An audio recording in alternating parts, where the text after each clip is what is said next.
اللہ کے حبیب صلی اللہ تعالیٰ علیہ وسلم نے فرمایا ہے لِكُلِّ شَيْءٍ قَلْبٌ وَقَلْبُ الْقُرْآنِ یاسین، ہر چیز کا ایک دل ہوتا ہے اور قرآن کا دل سورہ یاسین ہے۔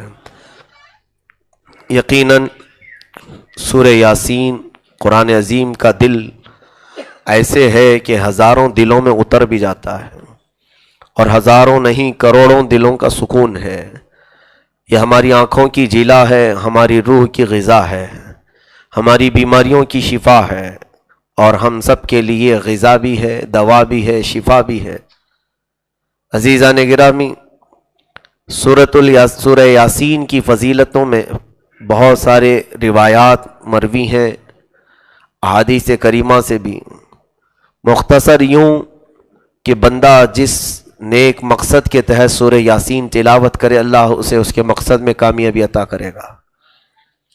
اسی طرح سے خاص طور پر چند جو منقول ہیں روایات اور بزرگوں نے لکھے ہیں، وہ یوں کہ سورہ یاسین کی تلاوت کرنے والے کو فاقہ کبھی نہیں آئے گا، محتاجی کبھی نہیں آئے گی۔ اتنا ہے کہ اللہ رب العزت اسے کسی اور کا محتاج نہیں بنائے گا۔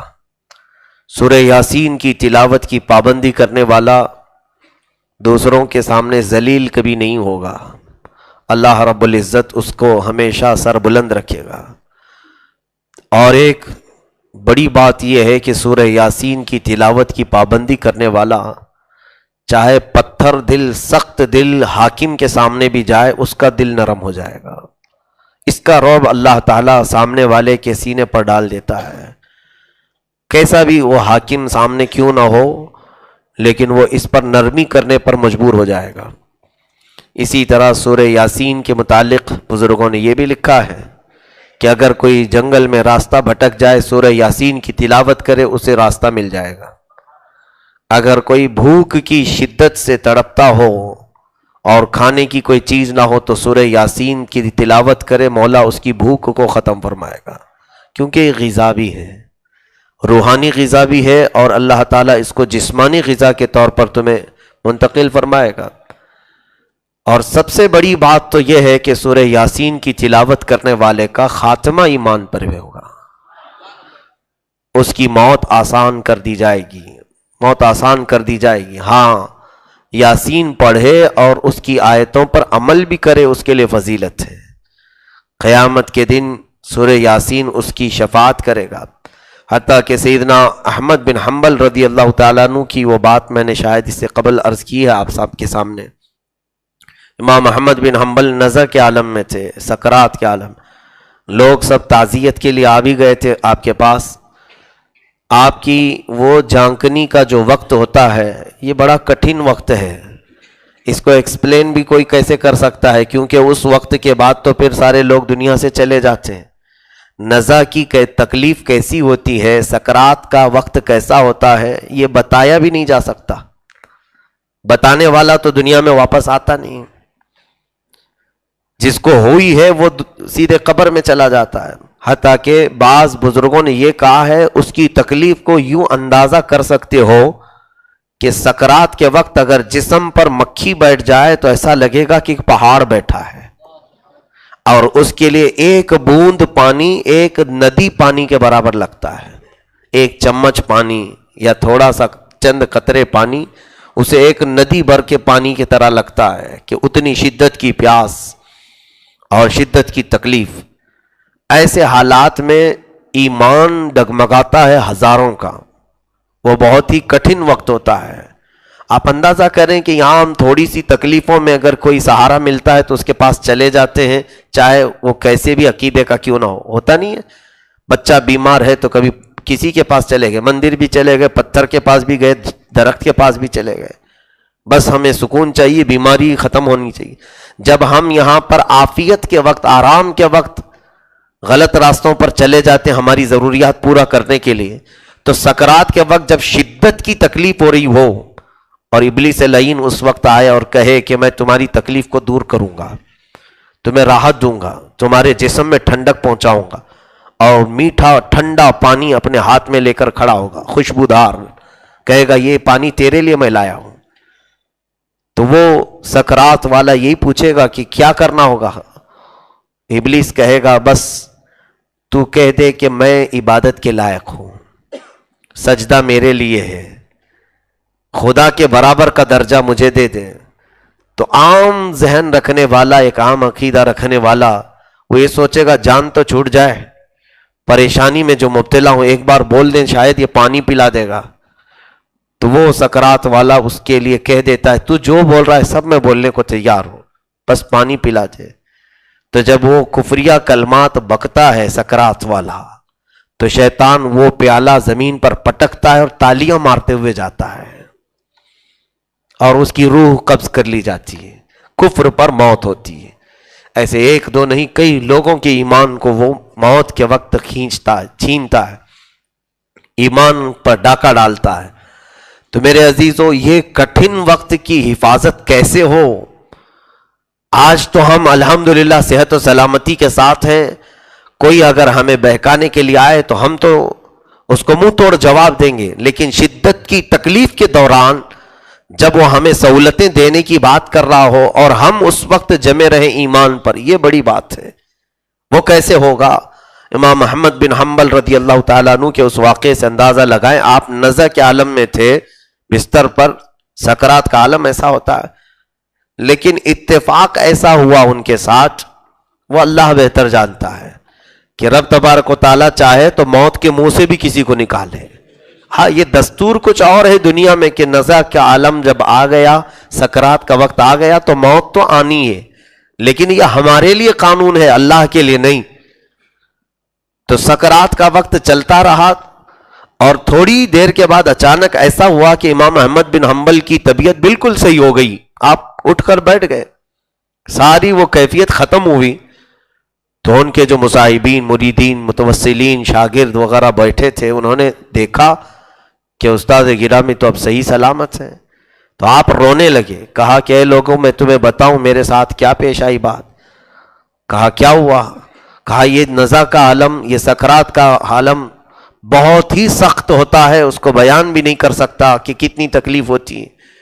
میں انتظار میں تھا کہ موت آئے گی، لیکن نرخرے کی یہ تکلیف، جانکنی کی یہ تکلیف، اس شدت کے وقت مجھے بہت تیز پیاس لگی اور اس وقت ابلیس لعین میرے سامنے کھڑا تھا اور آ کر کے مجھ سے، کس کی بات کر رہا ہوں؟ امام احمد بن حنبل کی، جن کو رسول کریم صلی اللہ علیہ وسلم کی 3 لاکھ حدیثیں یاد تھیں. اس امام کی موت کے وقت شیطان ان کے سرہانے پر آ کر بہکاتا ہے، تو پھر عام لوگوں کا کیا حال ہوگا؟ اتنے بڑے پائے کے امام ہیں. وہ کہتے ہیں وہ مجھے گمراہ کرنے کی کوشش کرتا رہا، یہاں تک کہ میں تکلیف برداشت نہیں کر پا رہا تھا اور ابلیس لعین کے ہاتھوں میں موجود پانی کو دیکھتا رہا کہ ایک بار یہ پلا دے. ظاہر سی بات ہے، شدت کی تکلیف میں کہیں سے کچھ ملے تو وہ مجھے بار بار اپنی طرف دعوت دے رہا تھا. میں اللہ کے حضور یہ سوچ رہا تھا کہ کہیں ایسا نہ ہو کہ میں اس کے بہکاوے میں آ جاؤں. اسی اثنا ایک خوبصورت نوجوان وہاں آیا. امام احمد بن حنبل فرماتے اس نے گھونسے لگا لگا کر کے شیطان کو مارنا شروع کیا اور اتنا مارا کہ شیطان وہاں سے بھاگ گیا، قریب بھی نہیں آیا. اس نوجوان نے کہا اے احمد بن حنبل، فکر مت کر، میں تیری حفاظت کرتا رہوں گا. اس ابلیس لعین کو میں نے بھگا دیا. حضرت امام احمد بن حنبل فرماتے ہیں کہ میں نے پوچھا کہ یہ حسین جمیل نوجوان ہے کون ہے تو؟ تو اس نوجوان نے کہا روزانہ جو تو تلاوت کرتا تھا میں سورہ یاسین ہوں، سورہ یاسین ہوں.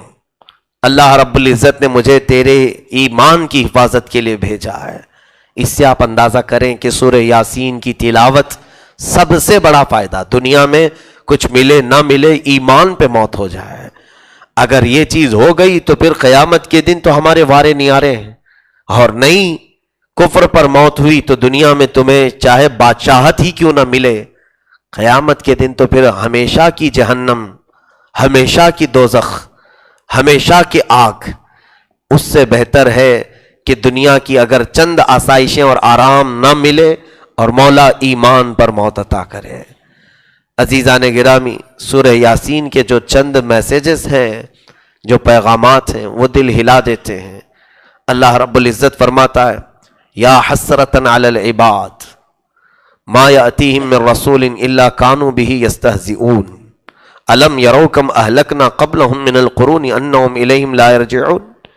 اللہ فرماتا ہے ان بندوں پر بہت افسوس ہے کہ جتنے بھی رسول ان کے پاس آئے رسولوں کا انہوں نے مذاق اڑایا، رسولوں کے ساتھ انہوں نے مذاق اڑایا۔ اور اللہ تعالیٰ فرماتا ہے کیا تم لوگ دیکھتے نہیں، کیا معلوم نہیں ہے کتنے تم سے پہلے ایسے زمانے میں قومیں آئیں جن کو ہم نے ہلاک کر دیا، سب ختم ہو گئے۔ یہ تو دنیا میں ہلاک کیا ہے اور آخرت میں ان کے لیے دردناک عذاب ہے۔ میرے عزیزوں، پچھلی قومیں جن لوگوں نے بھی نبیوں کی توہین کی، نبیوں کی نافرمانی کی، اللہ نے ان قوموں کو ختم فرمایا۔ ان قوموں کی عزت نہیں، ان قوموں کی کوئی اپنی حیثیت باقی نہیں رہی۔ یہ ہمارے لیے عبرت نہیں ہے تو اور کیا ہے؟ آج میں بارہا یہی کہتا ہوں کہ ہم عشق رسول، محبت رسول کے جو نعرے لگاتے ہیں، دعوے کرتے ہیں، میرے عزیزوں دل سے پوچھو، تمہارا دل جواب دے گا کہ تو حقیقت میں محبت رسول کا حامی ہے یا صرف تیری زبان کہہ رہی ہے؟ جیسے حضرت ابو بکر شبلی رحمۃ اللہ علیہ فرماتے تھے دنیا میں میرے لیے سب سے کٹھن سوال یہی ہے، اگر کوئی پوچھتا ہے کہ تجھے رسول سے محبت ہے یا نہیں، یہ کٹھن سوال ہے۔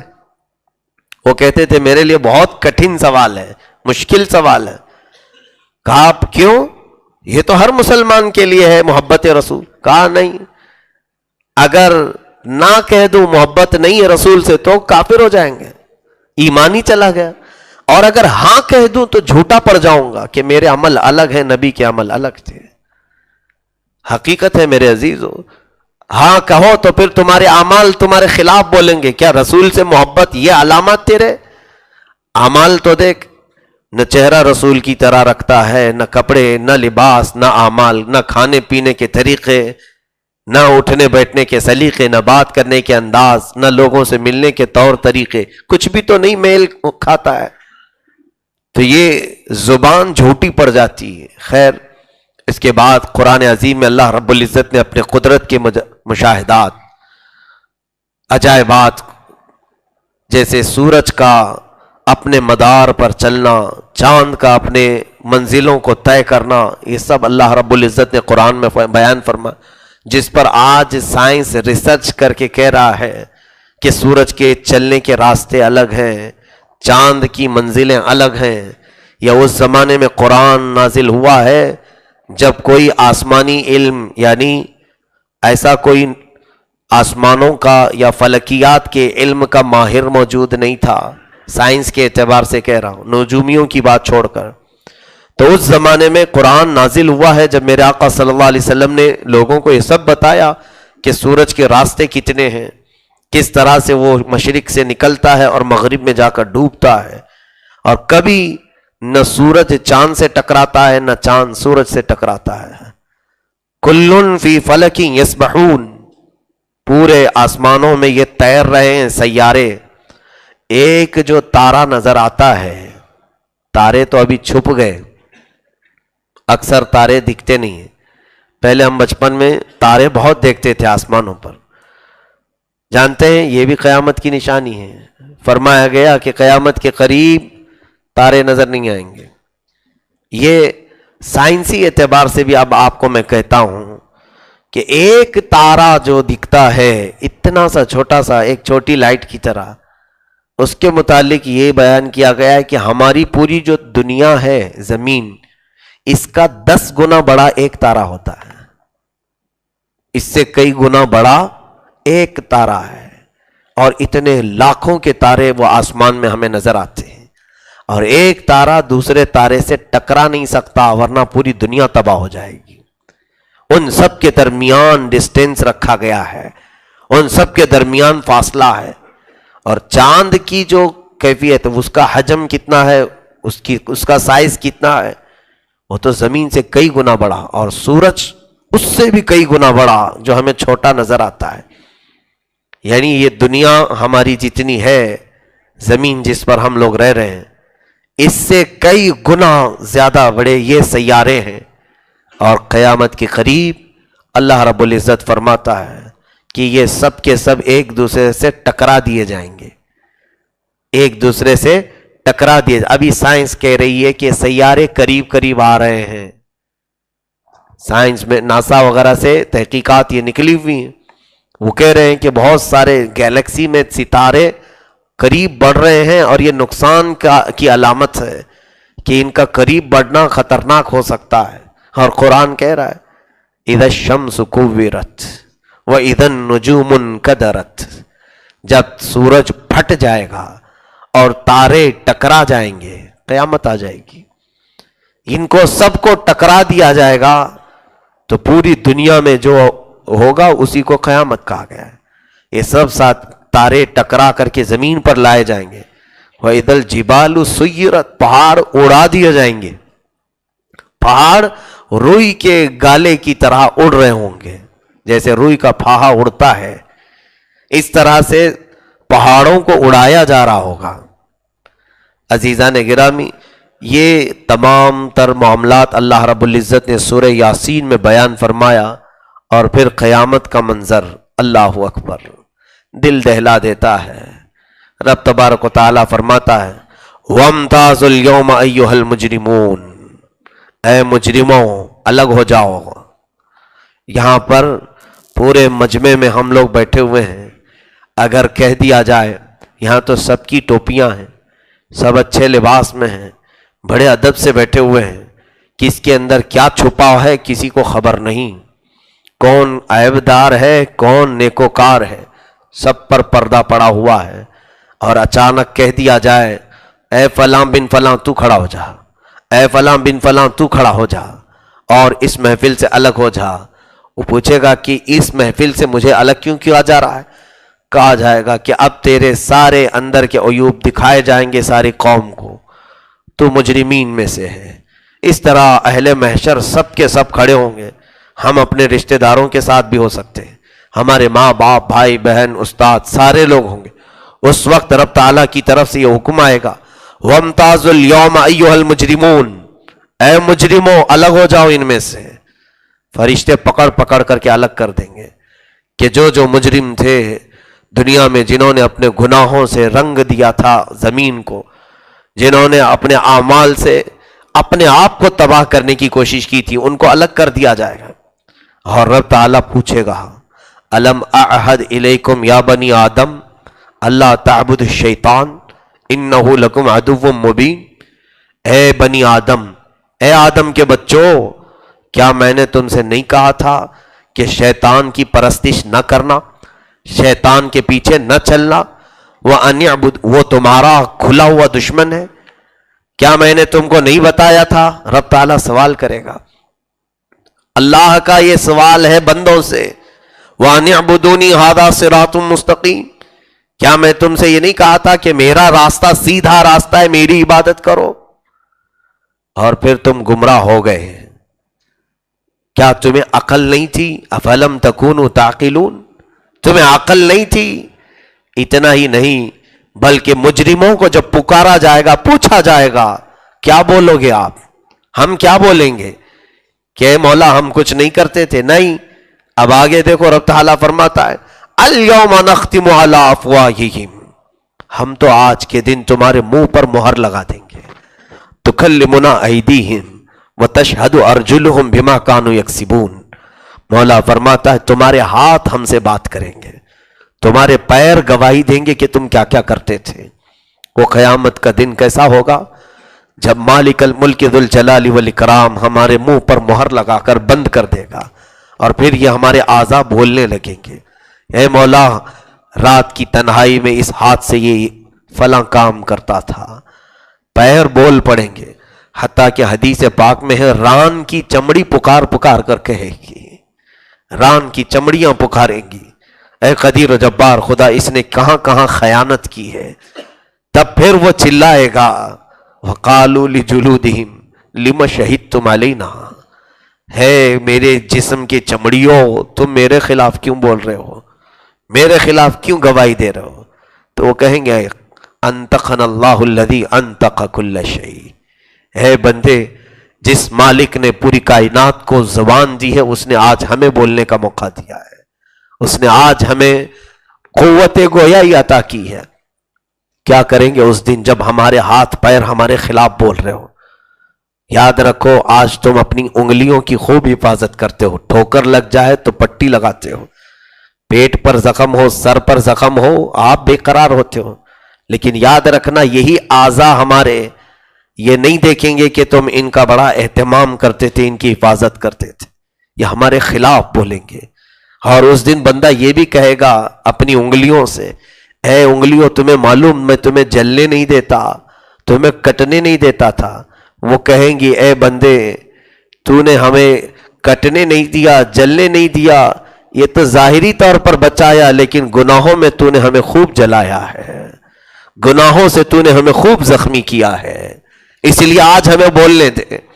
رب تبارک و تعالیٰ کی بارگاہ میں جب یہ اعضاء بولیں گے، سب گواہی دیں گے، اب پیغام کیا آتا ہے سنیں۔ سورہ یاسین کی آیت دہلا دیتی ہے۔ اللہ فرماتا ہے ہادہ جہنم التی کنتم توعدون، یہ دوزخ دیکھ رہے ہو اسی کا میں نے تم سے وعدہ کیا تھا۔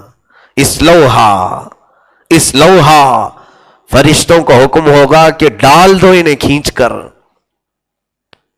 انہیں اس میں کھینچ کر ڈال دو۔ یہ جو قیامت کا منظر ہے، سورہ یاسین پڑھنے والا کاش قرآن پاک کی آیات بینات کا ترجمہ پڑھے۔ میرے مولا نے مجھے دنیا میں ہی ڈرایا ہے تو کیوں نہ وہ باز آ جائے، کیوں نہ مجرمین میں سے اپنے آپ کو الگ کر لے۔ کہیں قیامت کے دن جب مجرمین کو پکارا جا رہا ہو تو میرا نام نہ لے لیا جائے۔ ہاں یہ بات ہے کہ تمہارا نام تمہارے باپ کے نام سے پکارا جائے گا قیامت میں، اور پورے اہل محشر سنیں گے۔ کچھ تو وہ ہوں گے جن کو پکارا جائے گا۔ اللہ کے حبیب صلی اللہ علیہ وسلم فرماتے ہیں اچھے لوگ ہوں گے دنیا میں، وہ ان کو پکار کر مجرمین میں ڈال دیا جائے گا، اور قیامت کے دن ان کے پیٹ سے ان کی انتڑیاں پیچھے کے مقام سے نکالی جائیں گی، اور ایک کوٹھے پر، ایک لکڑی پر اس کی انتڑیوں کو باندھ دیا جائے گا، اور جیسے گدھا کولو کا بیل چلتا ہے تیل نکالنے کے لیے، حدیث پاک میں ہے یدور کما تدور الحمار، وہ اس کھوٹے کے اطراف اپنی اس پھنسی ہوئی انتڑیوں کو رسی کی طرح بند کر کے گھومتا ہوگا، چیختا ہوگا۔ یہ کون اچھا آدمی دنیا میں، یا تو وہ عالم ہوگا، مبلغ ہوگا، یا پھر نمازی بھی ہوگا، چہرہ صحیح تھا، تو پھر اہل محشر اس سے کہیں گے ہائے تجھے کیا ہو گیا، تجھے کیا ہو گیا، تجھ کو تو ہم نے اچھا دیکھا تھا دنیا میں، تو نیک لوگوں میں تھا، یہاں کیسے پھنس گیا؟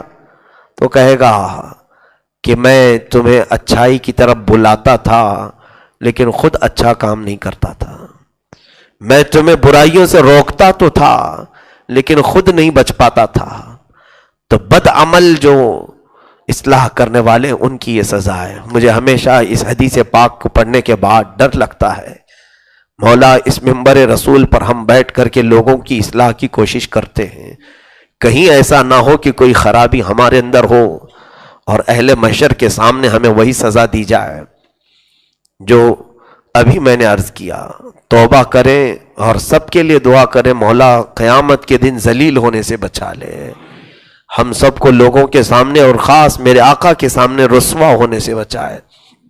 میرے عزیزوں، سورہ یاسین کی ایک اور آیت، اس کو میں ذکر کر کے آگے چلتا ہوں۔ مولا فرماتا ہے وَمَن نُعَمِّرْهُ نُنَكِّسْهُ فِي الْخَلْقِ أَفَلَا يَعْقِلُونَ۔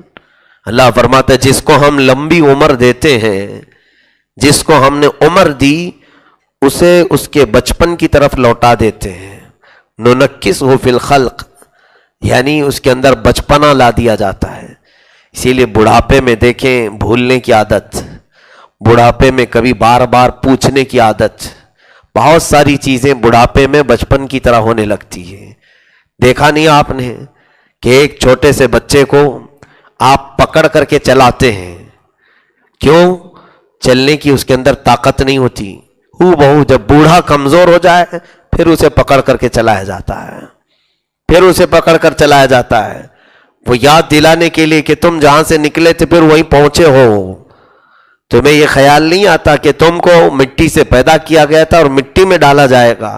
تو بہتوں کو یہ خیال نہیں ہو پاتا ہے، ہم کہاں مٹی سے بنے، ہمارے تو جسم میں گوشت ہے، ہم تو چمڑی والے ہیں. لوگوں کا تو ایسا گمان ہے. اس لیے تمہارے بچپن کی کچھ تو یادیں ہوں گی، نہیں تو دوسرے بچوں کو دیکھ لو، ان کی تربیت کے وقت ان کے ساتھ کیا کیا جاتا ہے. ان کو ہاتھ سے کھلاتے ہو کہ نہیں؟ ان کو ہاتھ سے کھلاتے ہو آپ. سیم یہی چیز بڑھاپے میں کمزور بوڑھے کو ہاتھ سے کھلانا پڑتا ہے. کبھی آپ نے یہ بھی دیکھا ہوگا، بچپن میں بچوں کو بھاری غذا نہیں دی جاتی، ہلکی غذا دی جاتی ہے.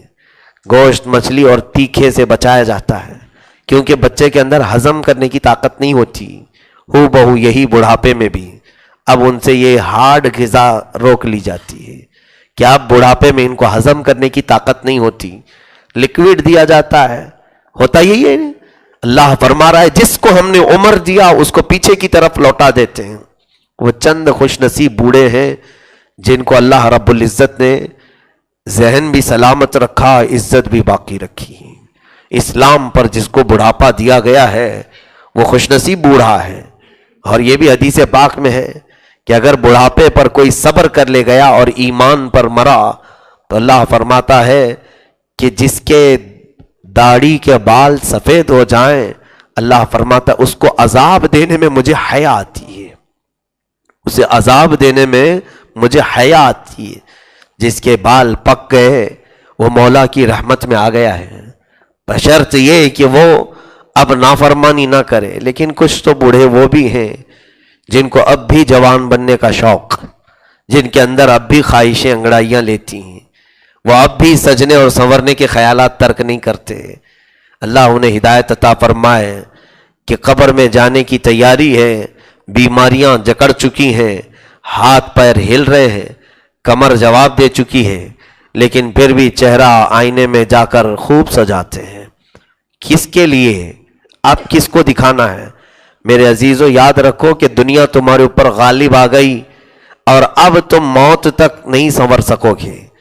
مگر جن بوڑھوں کو دیکھا گیا کہ بڑھاپے میں وہ مسجد کی طرف آ گئے ہیں، بڑھاپے میں تسبیح لے کر کونے میں بیٹھ گئے ہیں، بڑھاپے میں نمازیں پڑھنا شروع کی ہیں، تو ان کو برا مت سمجھو. یہ اللہ کی ان پر رحمت ہے کہ دنیا سے جانے سے پہلے انہیں پاک کر کے اٹھانا چاہ رہا ہے. رب تبارک و تعالیٰ ان کو پاک کر کے پھر اٹھائے گا. تو وہ بوڑھے جو لگ گئے اللہ کے حضور وہ خوش نصیب ہیں کہ وہ اب مولا سے ملنے کی تیاری میں صاف ہو رہے ہیں. جو کچھ انہوں نے جوانی میں کیا تھا یقین ہے مجھے مولا کو وہ منع کر کے جائیں گے. رب تبارک و تعالیٰ کے ساتھ ان کی صلح ہوگی. جن بوڑھوں کو آخر وقت میں عبادت کا شوق دے دیا گیا، لیکن یہ کیا، کچھ بوڑھوں کو دیکھ کر کے کبھی کبھار حیرت ہوتی ہے. 70 سال کے قریب، 80 سال کے قریب آ رہے ہیں، اب بھی ان کو چہرہ صاف کرنے کی عادت نہیں جاتی، اب بھی ان کو بہت سارے خواہشات کی عادت نہیں جاتی. ان کے لیے ڈر ہے. مجھے فرمایا گیا کہ ان کا خاتمہ برا ہونے کا اندیشہ ہے کہ جب اب بھی انہیں ہدایت نہیں ملی تو پھر کب انہیں ہدایت ملے گی، کب انہیں ہدایت ملے گی. نوجوان کے بارے میں سوچ سکتے ہیں کہ اس کی بہت ساری خواہشات ہیں، جوانی ہوتی ہی انگارہ ہے، لیکن بڑھاپے میں نفس تو ختم ہونے کو آ جاتا ہے، اب تو کوئی ذمہ داریاں اس کے اوپر نہیں ہوتی، پھر کون سی چیز اسے ہدایت سے روکی ہے؟ تو یہ اس کی بدبختی ہے، دل کا اس کی شقاوت ہے. بہرحال یہ جو آیت ہے یہ آپ غور سے اس کو توجہ سے یاد رکھیں. اللہ نے جو فرمایا جس کو ہم نے عمر دی اسے بچپن کی طرف لوٹاتے ہیں.